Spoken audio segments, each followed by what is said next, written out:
Let's talk about some other anxiety disorders, starting with specific phobia.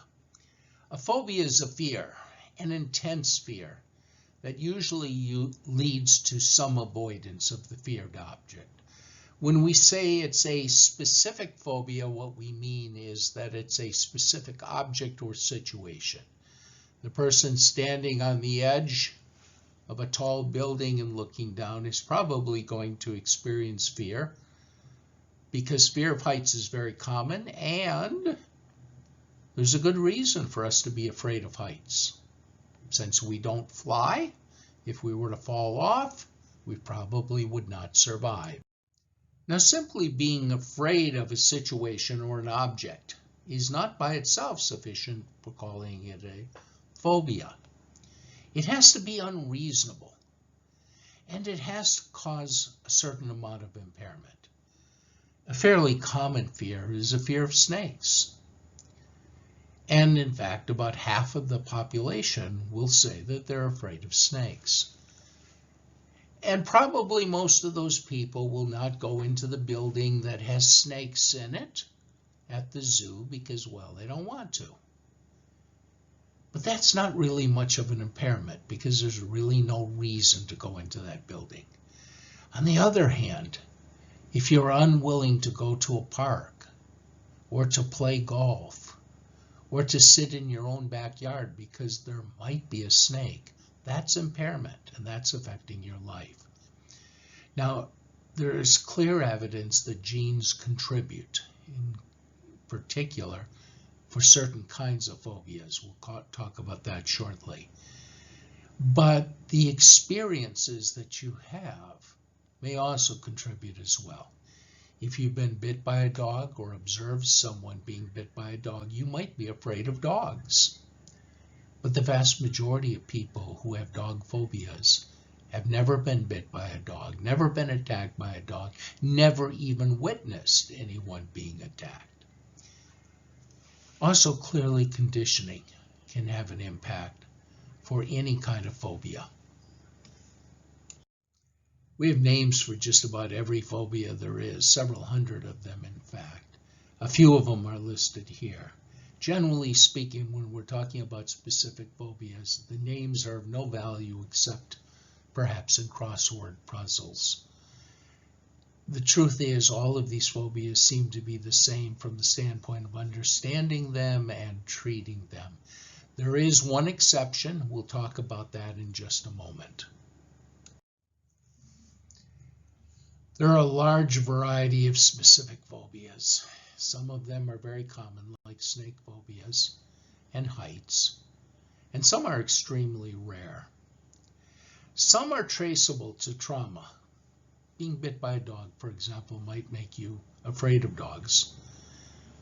But many have no trauma history, so there doesn't seem to be any conditioning that might account for it.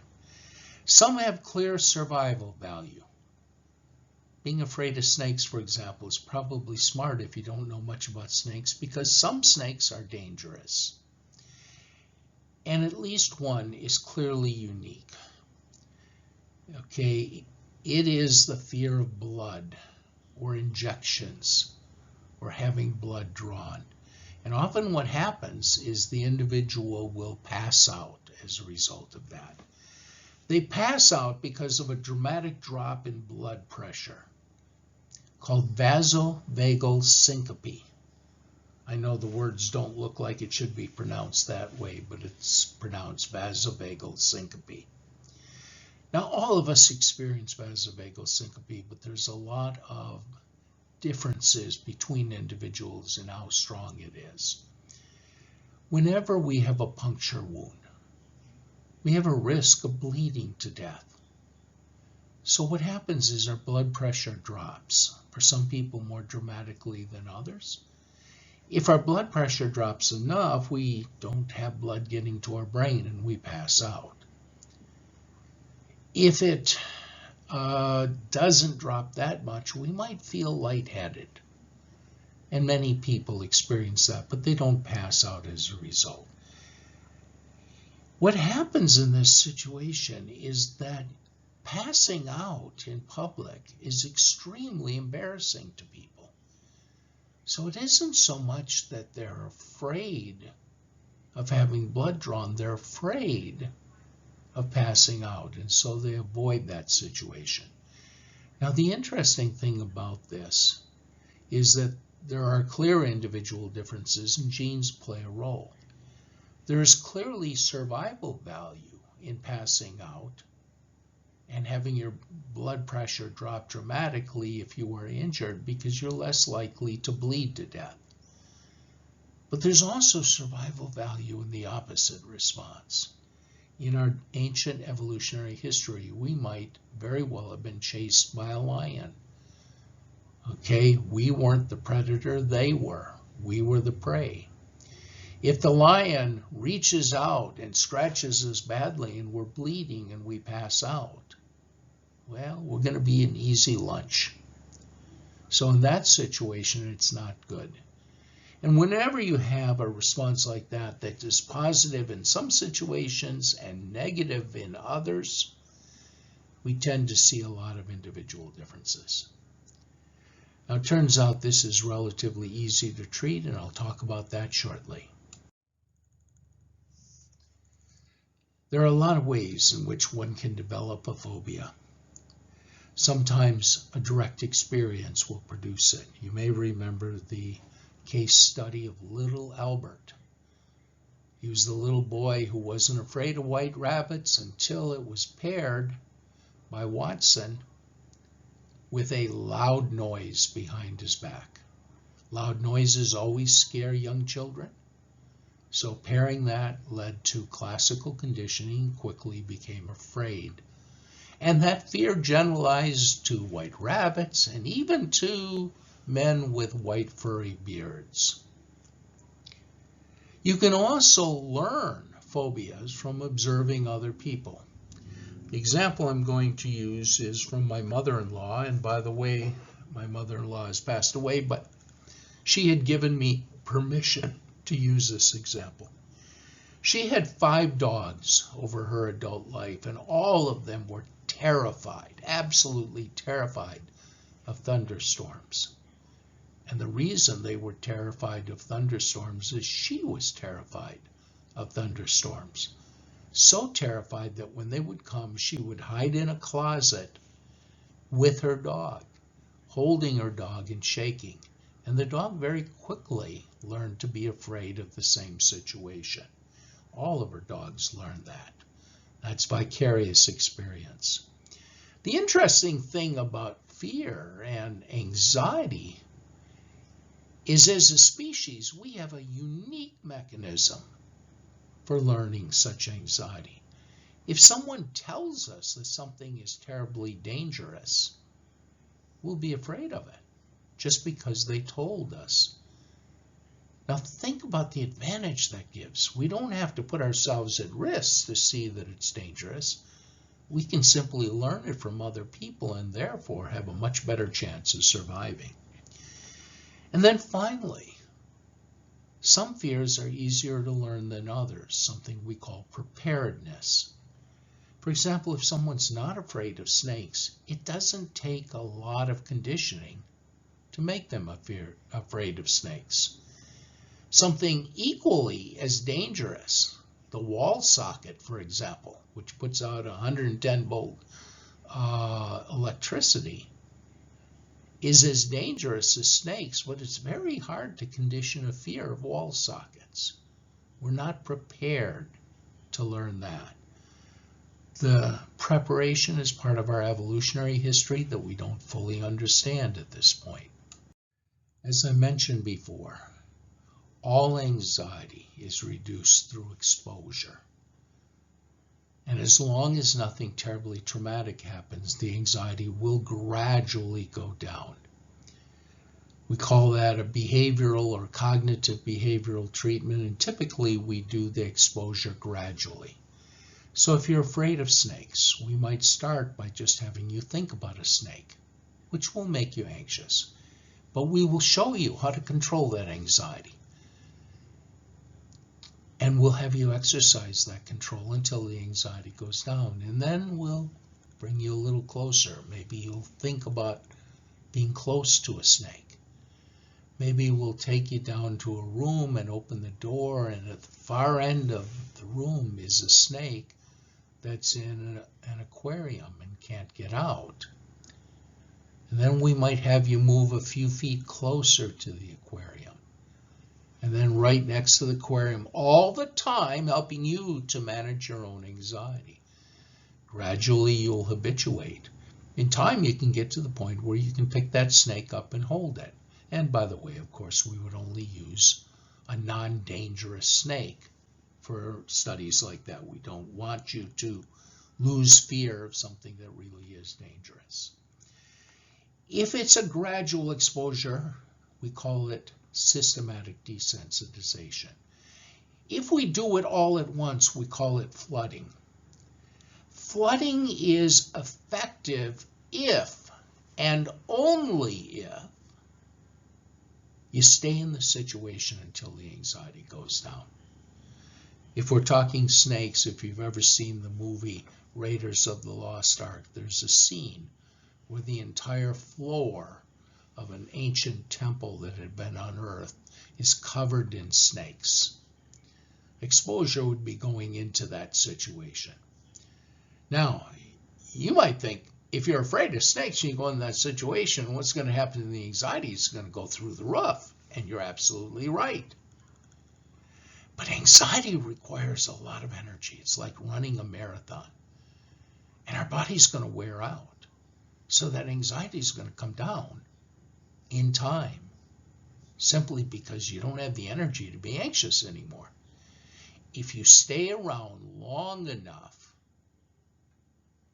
that anxiety that came down will be a dramatic improvement in your anxiety. But if you leave early, you not only will not improve the anxiety, you'll make it much worse. Medications can help with phobias. They tend not to work as well as exposure-based treatments. Often medications are used in situations where you need to overcome something for only a short period of time. So if you have to fly across the country for some issue and you're afraid of flying, some anti-anxiety medication may be sufficient to get you on the plane, get you to your destination, and then you're fine. You don't have to fly anymore, so you don't need the medication. Social anxiety disorder used to be called social phobia, as opposed to specific phobia.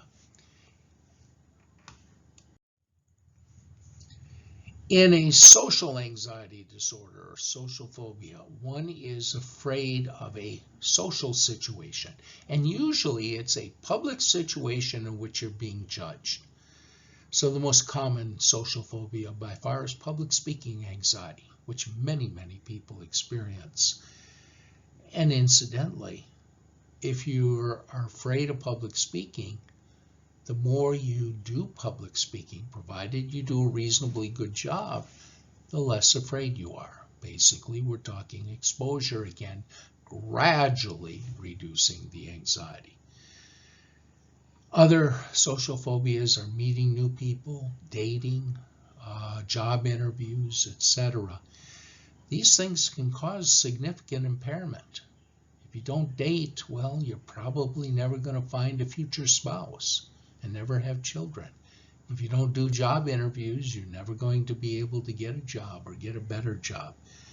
And typically what people do with social phobia is the same thing they do with specific phobia and with panic disorder.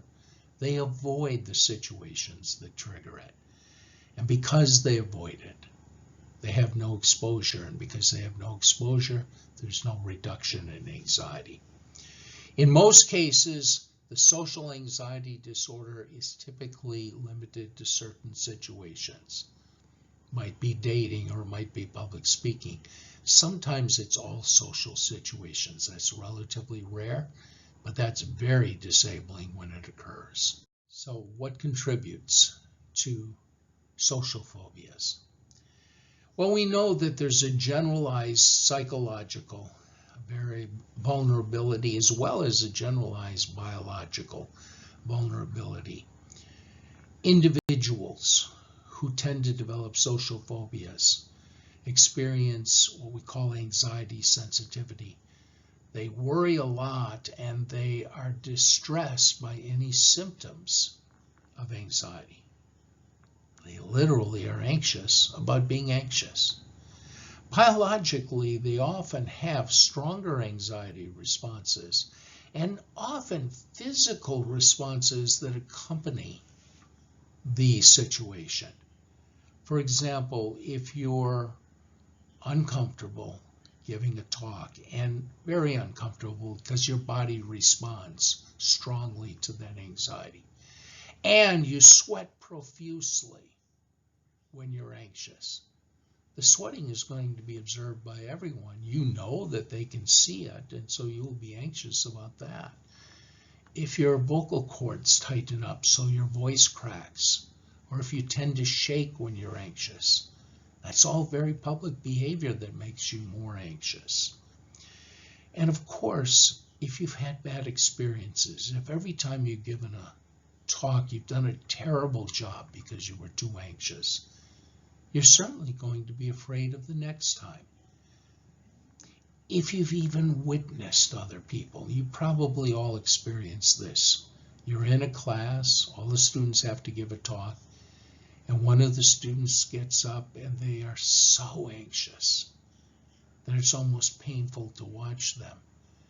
It's very distressing to watch someone be that anxious, and it may make you anxious when it's your time to get up.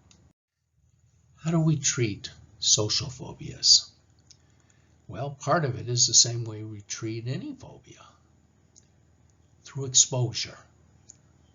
Now, there are medications that can work. One in particular, beta blockers, are kind of unique to social phobias because they block the visible signs of anxiety, like profuse sweating or your face flushing when you're very anxious, and therefore they hide some of the anxiety. The exposure is very important, but because social phobias involve being judged, you want to make sure that they have the skills to be able to do the task well. So if it's a public speaking anxiety, you don't just teach them how to relax themselves and then say, go give public talks. You show them how to give better public talks. You show them how to hide their anxiety. Okay, because a lot of anxiety feeds itself. If you know that other people can see your anxiety, you get anxious about that, and you get a vicious cycle. Often you need to role play these situations with people until they become very comfortable.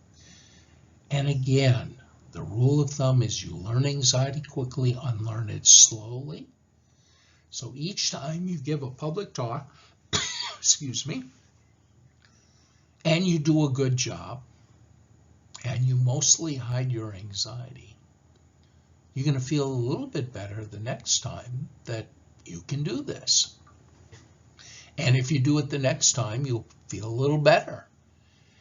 And in time, you'll get to the point that you start to feel very confident that you can speak in public and do it well and not be particularly anxious. This exposure treatment that includes the skills that you need to perform is very effective. The next disorder is called Generalized Anxiety Disorder, and from the name alone, you can probably tell me exactly what it is. These are people who worry. They worry a lot. They worry about everything. Their anxiety is generalized. We often abbreviate Generalized Anxiety Disorder as GAD.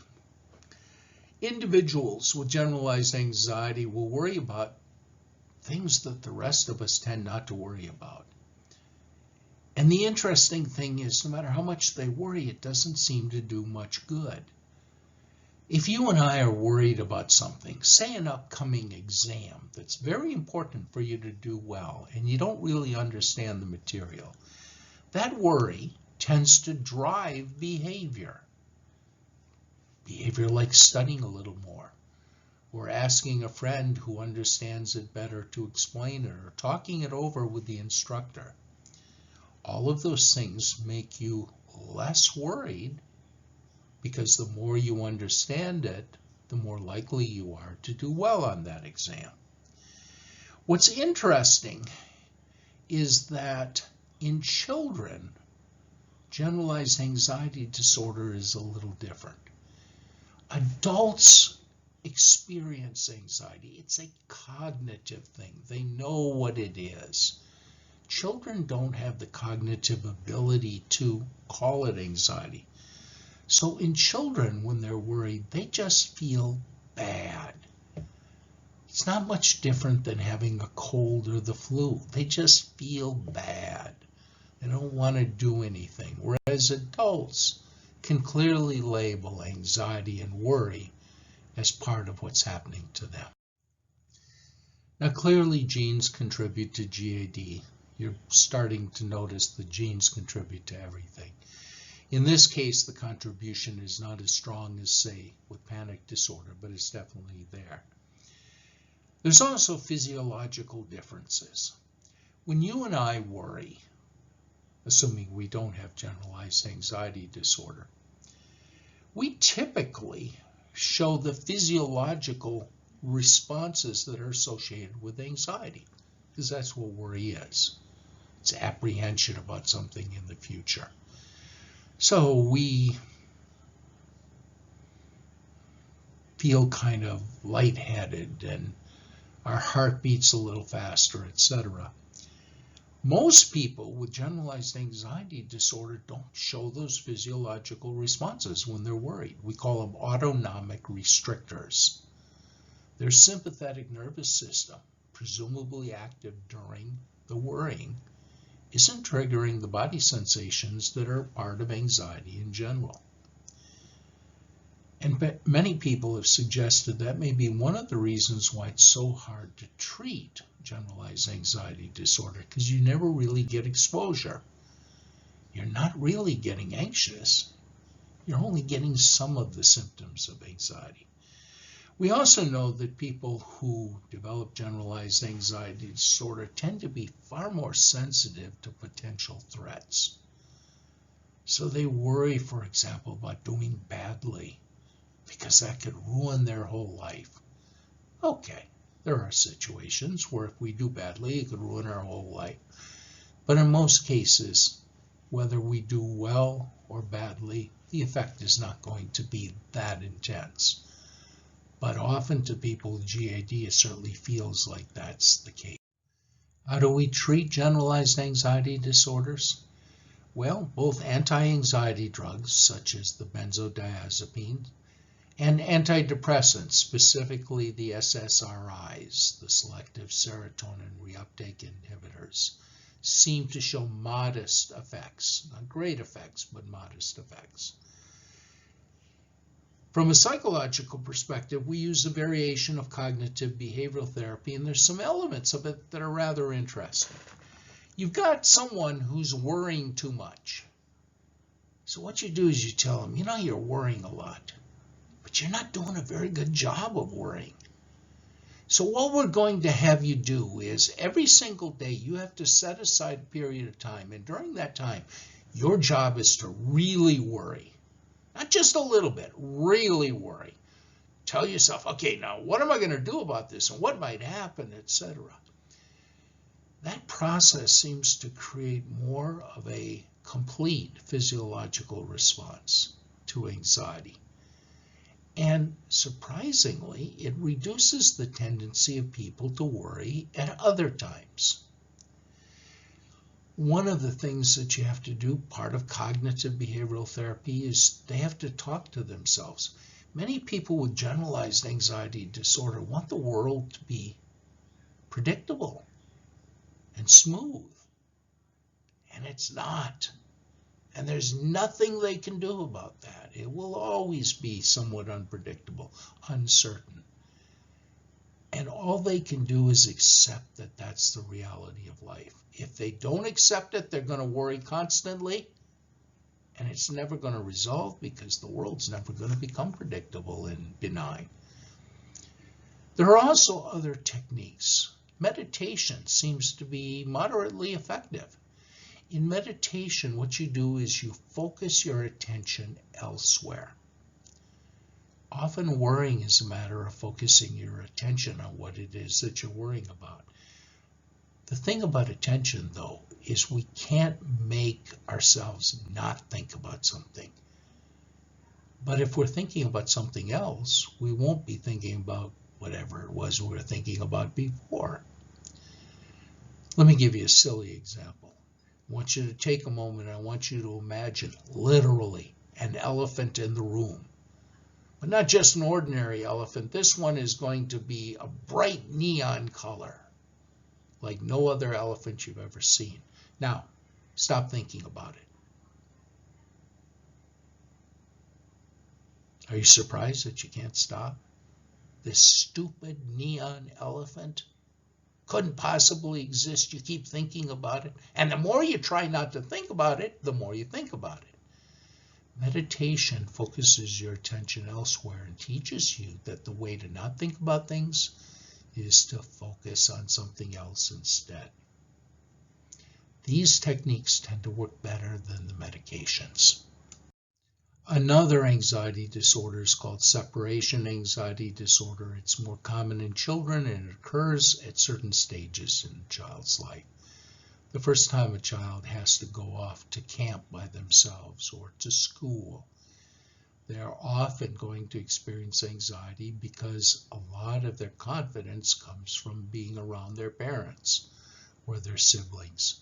Generally, we don't need treatment for this unless the anxiety is so intense that the child is not able to function. Simply going to school day after day with encouragement from the teacher, and with the teacher keeping the person active so they're not focusing on their anxiety. Gradually, the anxiety goes away. Some children who experience intense anxiety will show what's called selective mutism. Mutism simply means you're not talking. We call it selective because they can talk to some people, so we know they're capable of talking, but they are unwilling to talk to other people, especially people they don't know. Behavior therapy and medication have been used both with modest success. Selective mutism tends to go away by itself even without treatment, but it usually indicates a fairly high level of anxiety in children. Finally, there are a variety of other anxiety disorders. I'm not going to talk about them very much. Some medications will induce anxiety. And in fact, most therapists, if they have someone coming in saying they have a lot of anxiety, will routinely find out what medications the person might be taking because it may be the result of the medication.